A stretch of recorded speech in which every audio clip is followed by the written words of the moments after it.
Okay, good afternoon, everyone. Assalamualaikum warahmatullahi wabarakatuh. Today we meet again in State Philosophy class or Pancasila class. Today we will discuss about Pancasila as a philosophical system. But first, we need to know what is a system. What is system? System is a unified part which are interconnected, and each part has its own function, and there is a certain purpose actually in the system, and every part in the system are interdependent each other. So that is a complex environment in system. So in philosophy, etymologically, philosophy derives from two words, from the Greek words. Philein means love or philos, and Sophia means wisdom or sophos. And philosophy, terminologically, there are two meanings on that. First is as a view of life. Second, as a science that conducts research to the essence. And so, the philosophy willing to get through to the essence of everything. Okay, so that is the meaning of philosophy. And next, as a system, philosophy, same like every science. Yeah. In philosophy also, in itself is a system, meaning that it is a whole, it is separated from other systems. So it's not, so it's a complete whole, of itself. So stand by its own. And Pancasila as a state foundation is a unanimity. It consists of five, but all principles are interconnected with each other as whole. So five interconnected and become one, and no single principle separated from another principle. And each principle contains limited and characterized by the other four. So divinity values characterized by humanity values, and by nationalism, and by democracy, and also by um, social justice. And as the basis of state philosophy, Pancasila have to be elaborated in norms that function as a guideline for the administration of the state and to Indonesian nation and society conduct. So not just as becoming a state foundation, but Pancasila also a state philosophy, and it determines the administration of the state, and also how the nation and how the society behave in Indonesia. And all Pancasila principles are source of values for the rule of law in Indonesia and source of moral norms for the implementation of law, state administration, and national conduct. So in Indonesia, Pancasila moral norm is the position is the highest,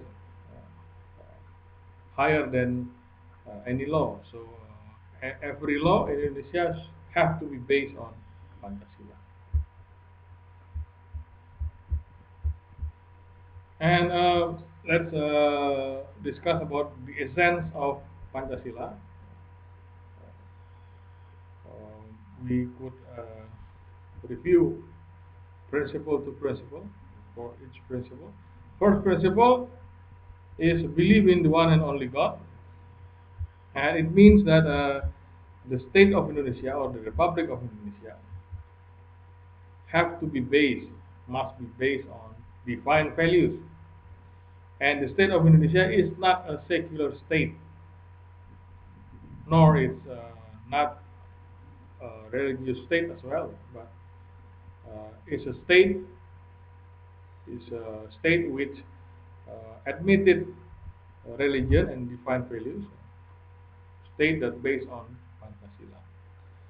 The state doesn't impose religion and belief on God Almighty, and the state also guarantees the independence of every citizen to embrace religion and worships according to their respective beliefs. And all aspects of state administration must be in accordance with divine morality. So it means there should be no corruption, because corruption also similar with stealing, and every religion, yeah, condemn stealing. Every religion forbid stealing from others. Okay. Okay, let's continue to the second principle. Second principle: just and civilized humanity. It means that Pancasila has a basic vision which is rooted into human nature or human rights. And humans are the main supporter of the state, and the essence of humanity in Pancasila is contained in this second principle. And according to the second principle, the Republic of Indonesia is a state that based on Pancasila and also a humanitarian institution. So, Republic of Indonesia or State of Indonesia have to embrace human rights as well.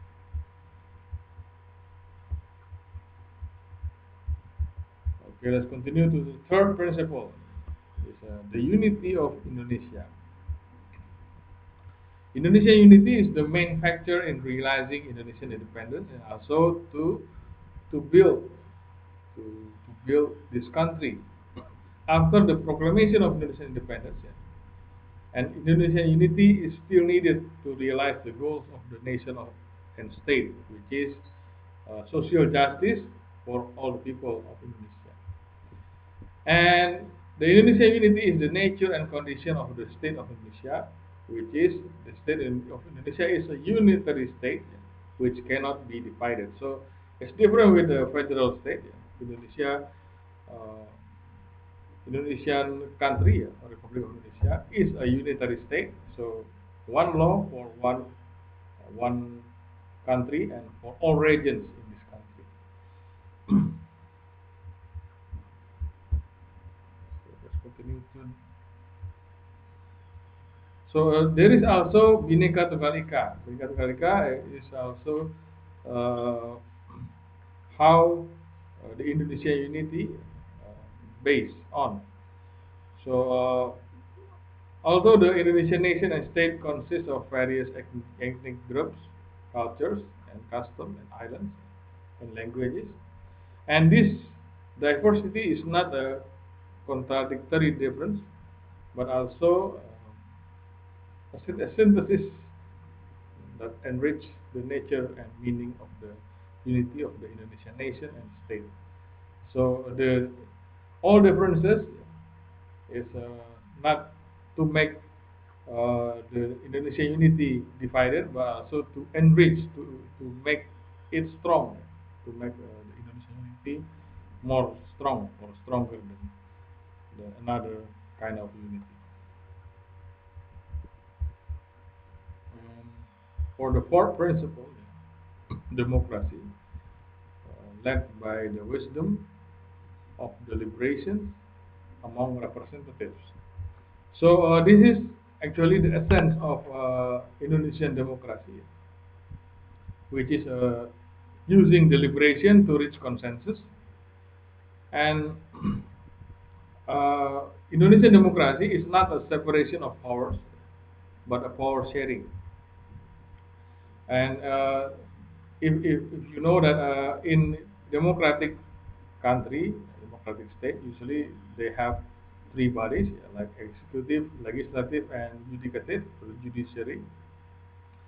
And in most of democratic countries, these three bodies cannot influence each other. But in Indonesia, it can still influence one another because this is how check and balance implemented in Indonesian democracy. Okay, let's continue to the last principle, which is social justice for the whole of the people of Indonesia. The essence of the fifth principle is every Indonesian people get fair treatment in every field, fields of law, politics, social, economy, and so on. And in accordance with the 1945 Constitution, the meaning of social justice includes the notion of fair and prosperous. So every Indonesian people, yeah, should have a prosperous life and should have a just and prosperous life. And Indonesian society should be a just and prosperous society which is based on Pancasila. Okay, I think that's all. Yeah, don't forget to check the classwork. And thank you for your kind attention. Until we meet again. Assalamualaikum warahmatullahi wabarakatuh.